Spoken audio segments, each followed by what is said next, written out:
Budgeting is the core skill behind every healthy financial plan.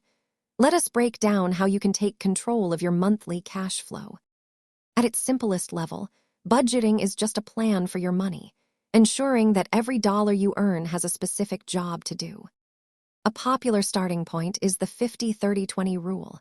It helps divide your income into needs, wants, and your future financial goals.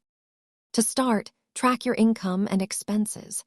Identifying where your money goes is the first step toward making better decisions about your spending. Distinguishing between needs and wants is critical. Needs are essential for survival, while wants are lifestyle choices that offer room for adjustment.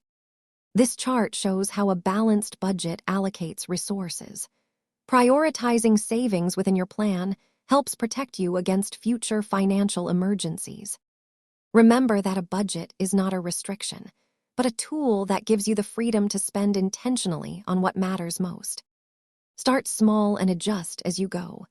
Subscribe for more money basics and check back soon for deeper dives into personal finance.